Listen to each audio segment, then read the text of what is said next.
Informasi terbaru, saudara, kita akan langsung tanya. Ini hasil penyidikan sementara terhadap pelaku. Saat ini sudah bergabung bersama saya ada Kapolres Ciamis, AKBP Akmal. Selamat pagi, Pak Akmal.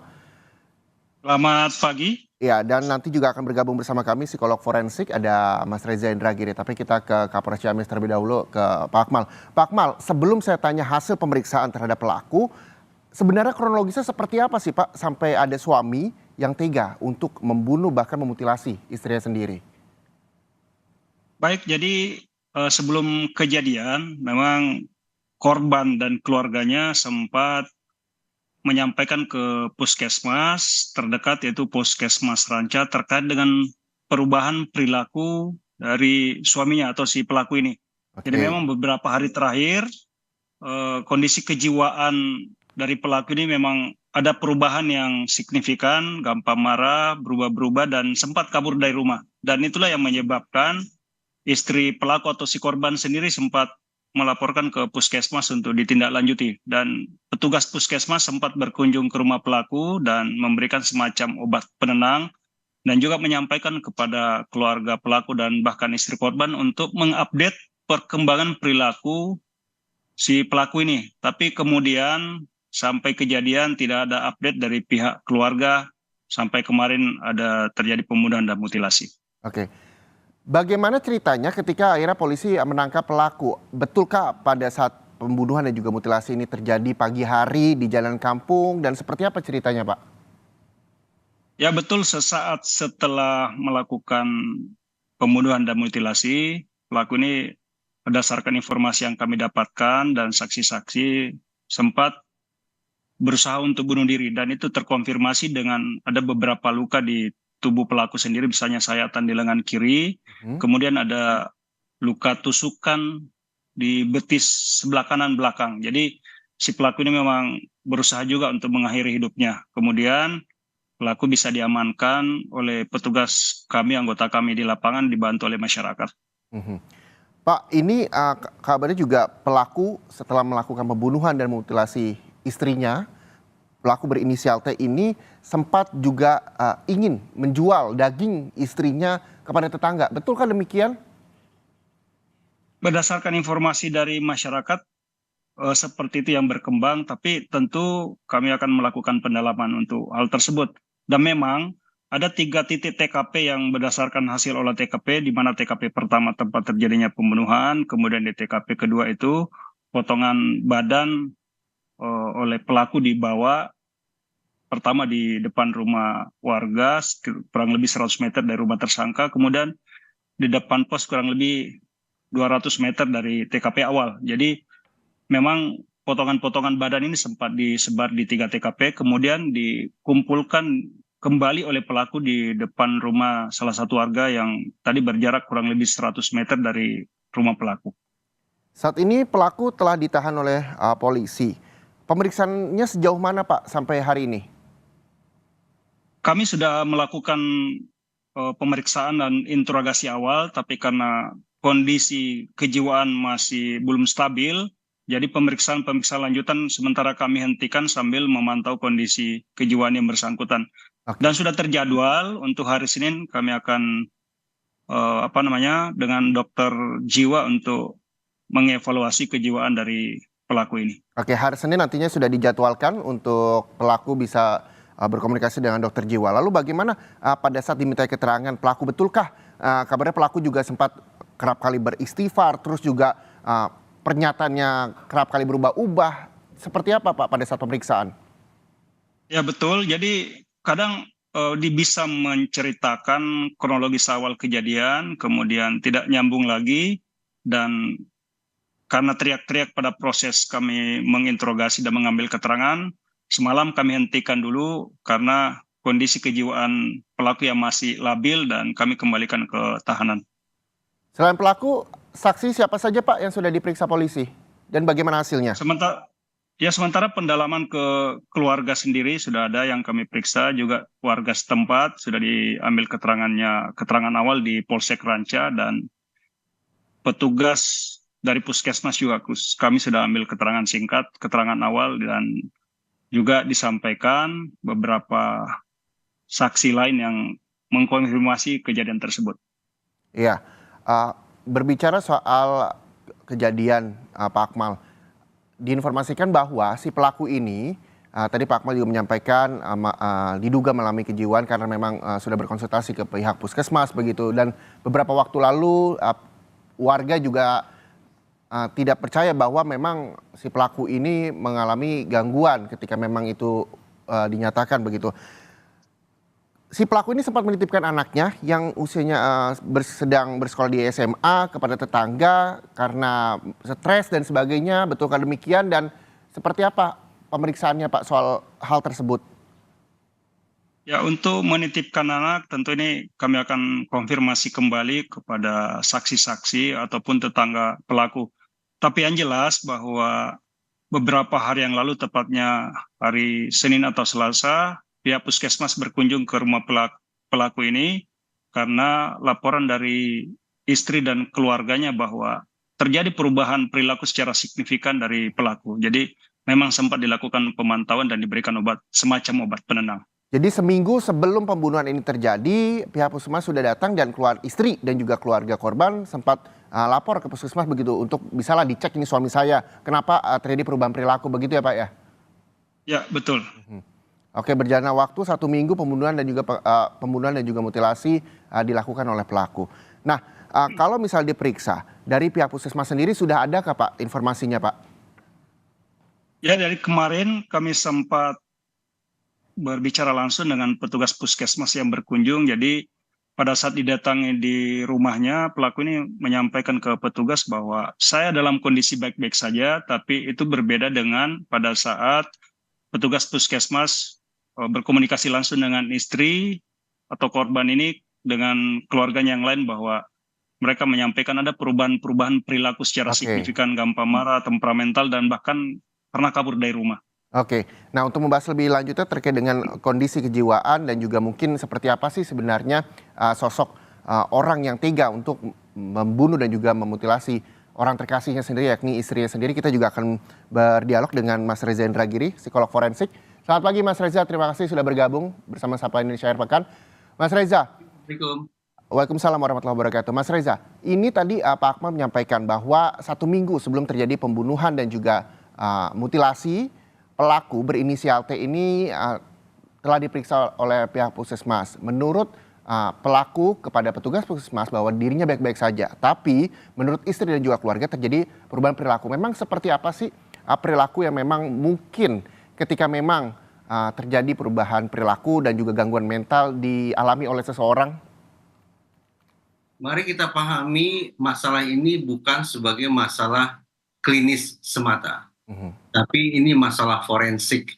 Artinya kita tidak semestinya berfokus hanya tentang bagaimana menyembuhkan seorang manusia yang dianggap memiliki gangguan jiwa. Tidak. Karena ini kita berada di ranah forensik, maka menurut saya kita harus berpikir tentang bagaimana agar orang ini tetap bisa mempertanggungjawabkan perbuatannya secara pidana. Ya. Bahwa yang bersangkutan nanti anggap saja dinilai memiliki gangguan jiwa tertentu, ya silakan. Berarti konsekuensinya boleh jadi butuh rehabilitasi. Tapi saya sungguh-sungguh berharap bahwa seluruh pihak tidak buru-buru berpikir tentang menyembuhkan. Tapi bagaimana membawa orang ini ke ranah hukum. Itu poin paling mendasar yang perlu saya garis bawahi. Ya. Nah, yang kedua, pandangan dari individu yang bersangkutan memang perlu disimak. Penilaian dari lingkungan sekitar, dari keluarga, dari teman juga perlu didengar. Tapi pada akhirnya untuk memastikan apa gerangan yang dialami oleh orang ini memang membutuhkan keterlibatan profesional. Praktis karena saya tidak pernah bertemu dengan orang ini, apalagi melakukan pemeriksaan, maka saya tidak tahu sesungguhnya apa yang sedang dia derita. Bahwa ada tetangga yang menyebut orang ini pernah atau sedang mengalami depresi, mari kita pahami bahwa penggunaan kata depresi itu keluar dari mulut seorang awam yang belum tentu tepat adanya. Jadi talenta bukan, satu-satunya jalan adalah memastikan orang ini diperiksa oleh profesional untuk kemudian dipertimbangkan kemungkinan membawa dia ke ranah hukum. Ya, Mas Reza, dijadwalkan hari Senin nanti, Polres Cimahi juga akan berkomunikasi dan menghadirkan Dr. Jo untuk melakukan pemeriksaan terhadap pelaku begitu. Nah, sebenarnya apa sih yang bisa melatar belakangi seseorang ini membunuh orang terkasihnya, Mas Reza? Kalau kita berasumsi bahwa pelaku pembunuhan adalah orang yang waras, maka perbincangan tentang motif memang relevan. Dan saban kali kita bicara tentang aksi kejahatan, motif sesungguhnya hanya dua utamanya. Pertama, motif emosional. Ada perasaan marah, sakit hati, dendam, cemburu, atau perasaan-perasaan negatif lainnya yang memang ingin diluapkan, yang memang ingin diredakan oleh pelaku dengan cara menyakiti target. Itu motif emosional. Yang kedua adalah motif instrumental. Tidak ada sangkut pautnya dengan suasana hati. Seseorang melakukan aksi kejahatan untuk memperoleh manfaat tertentu, uang, popularitas, menutupi kejahatan yang lain, ataupun tujuan-tujuan instrumental lainnya yang sekali lagi hanya bisa dia peroleh dengan melakukan aksi kejahatan tertentu. Tapi perbincangan tentang motif ini sekali lagi hanya relevan kalau kita berhadapan dengan seorang pelaku yang kita anggap waras atau normal. Ya. Tapi sebaliknya, kalau kita berhadapan dengan individu yang melakukan tindak pidana dan kita anggap dia tidak normal dalam pengertian kejiwaan, maka sudah perbincangan tentang motif tidak lagi relevan. Karena jangankan kita, yang bersangkutan pun tidak bisa menjelaskan apa sesungguhnya sebab musabab dia melakukan aksi kejahatan tersebut. Tapi yang juga saya nggak habis pikir, Mas Reza, ini saya sebagai orang awam begitu melihat ini, bahkan setelah membunuh dan memutilasi istrinya sendiri, Mas Reza, sang suami atau pelaku ini sempat menjajakan potongan tubuh sang istri begitu kepada tetangga dan polisi juga melakukan olah TKP bahwa potongan tubuh ini berada di 3 tempat. Tadi saya katakan, kita ingin memperbincangkan orang ini sebagai orang yang waras atau tidak waras tentu membutuhkan pelibatan profesional. Ya.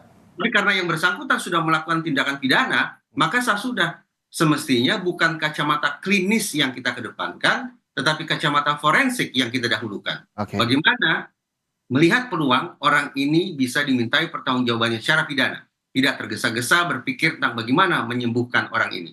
Katakanlah, dia setelah diperiksa mengklaim sehat-sehat saja. Ini kebalikan koruptor. Ya. Kalau koruptor acap kali melakukan malingering alias pura-pura sakit.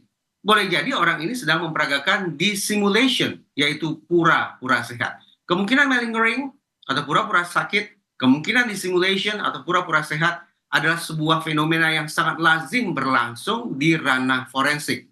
Ketika orang melakukan perbuatan yang melanggar hukum, maka dia akan mengandalkan siasat atau strategi sedemikian rupa, termasuk rekayasa psikologis untuk mengelabui hukum, untuk mendapatkan peringanan bahkan mungkin pembebasan dari sanksi pidana. Ya, jadi secara tidak langsung perlu data-data saintifik begitu ya. Dan polisi juga hari Senin baru akan melakukan komunikasi terhadap dokter jiwa. Nah, ketika bukti-bukti apa saja, saya mau tanya sama Pak Akmal, ini bukti-bukti apa saja Pak yang memang sudah dikumpulkan polisi terkait dengan pembunuhan yang terjadi antara suami kepada istrinya, Pak Akmal? Ya, baik, berdasarkan hasil olah TKP kemarin, jadi kami temukan potongan kayu di TKP pertama, dan itu terkonfirmasi di interogasi awal bahwa pelaku ini sebelum melakukan mutilasi, melakukan kekerasan ke istrinya dengan memukul kepala bagian belakang dan depan. Dan itu terkonfirmasi pada saat kami melakukan olah TKP, kayu ditemukan di TKP awal. Dan pada saat itulah, setelah kemungkinan korban meninggal dunia, baru dilakukan mutilasi di TKP pertama, kemudian potongan jasadnya dibawa ke TKP kedua dan ketiga, dan kembali dikumpulkan di depan rumah warga yang tadi jaraknya kurang lebih 100 meter dari rumah pelaku. Ya, jadi barang bukti yang kita sudah temukan, pastinya barang bukti yang digunakan pisau untuk melakukan mutilasi, potongan kayu, dan beberapa barang dari korban yang ditemukan di TKP sendiri. Ya, jadi ini PR-nya pihak kepolisian begitu ya Pak, untuk bisa membuktikan bahwa memang ini terjadi tindak pidana begitu, Pak Akmal? Ya betul, sama yang disampaikan tadi Pak Reza, bahwa kami akan sangat berhati-hati memperlakukan pelaku ini. Jadi kami juga pelan-pelan untuk melakukan interogasi awal, dan ada beberapa keterangan penting yang kami sudah dapatkan, dan memang belum utuh karena masih labilnya si pelaku ini. Dan tentunya hari Senin kami akan coba melakukan pemeriksaan kejiwaan oleh dokter, dan tentunya semua ini akan nanti kami rumuskan kira-kira kesimpulan akhirnya bagaimana, dan ini pasti akan kami berhati-hati. Ya, Mas Reza, ini polisi akan terus berkomunikasi dan juga berhati-hati ketika memang melakukan pemeriksaan terhadap peristiwa ini. Sebenarnya trigger apa sih Mas Reza yang bisa membuat seseorang itu tega menganiaya, membunuh, bahkan memutilasi keluarga sendiri? Ya lagi perbincangan tentang itu, pertanyaan itu hanya relevan kalau kita berhadapan dengan orang yang kita asumsikan waras ya. Ya, Kalau kita tidak waras, tidak ada gunanya kita berbincang tentang hal itu. betul. Jadi, ada sekian banyak mazhab di dalam psikologi. Salah satu mazhab adalah psikoanalisis. Psikoanalisis ketika berbicara tentang sebab munculnya perilaku, termasuk perilaku kejam, perilaku biadab, dan sejenisnya, maka ada 3 lapis perilaku yang harus dianalisis, harus dikaji. Ya, Pertama adalah faktor traumatik. Kira-kira apa gerangan pada masa lalu, pengalaman tidak menyenangkan yang sangat hebat yang pernah dialami oleh pelaku. mhm, Dan cukup hanya faktor traumatis, karena faktanya semua orang boleh jadi mengalami trauma, tapi tidak serta-merta semua orang melakukan pidana. Berarti harus ada tinjauan kedua, yaitu faktor pengkondisian.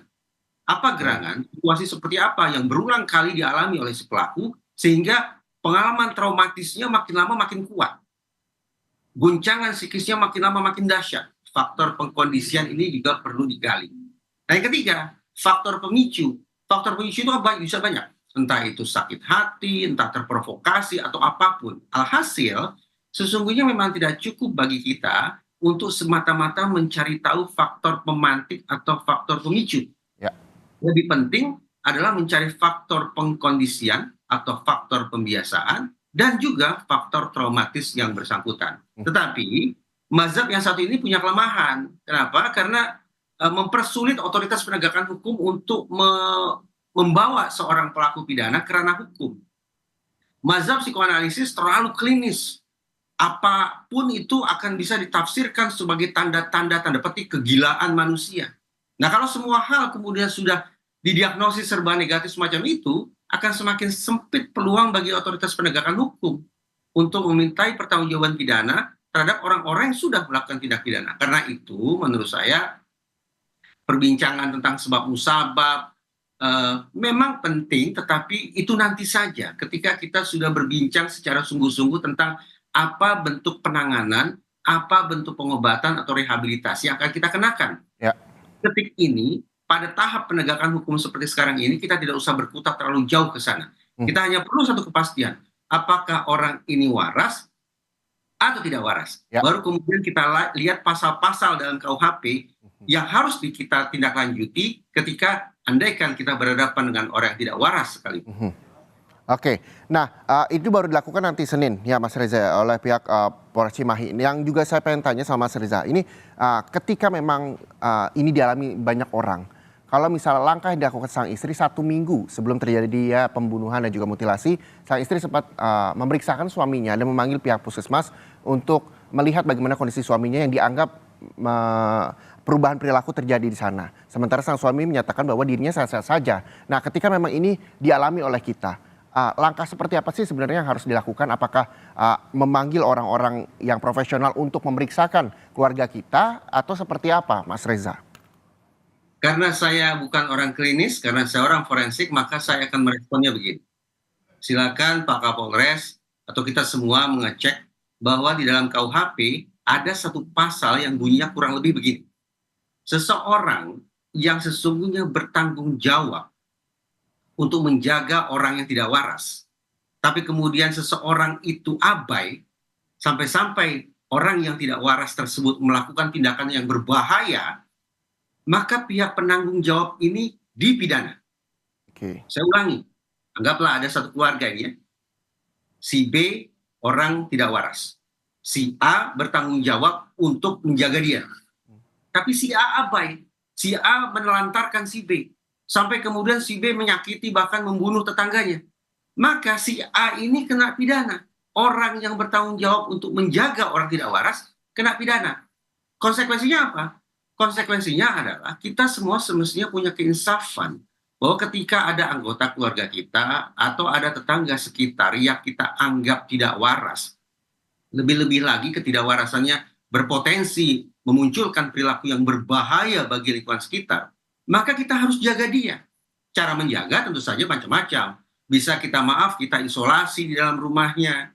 atau kita lapor ke otoritas medis, dan juga tidak salah melapor ke otoritas penegakan hukum. Kenapa? Karena sekali lagi, kalau kita abai, ternyata orang tidak waras itu melakukan perbuatan yang berbahaya, justru kita yang abai ini akan kena pidana. Nah, tentu pihak kepolisian tidak mau juga terlalu repot sedemikian jauh. Karena itu, sekali lagi, garis bawah, sangat penting, bahkan bisa dianggap sebagai sebuah kewajiban bagi kita untuk menjaga anggota keluarga atau sesama warga yang kita anggap tidak waras.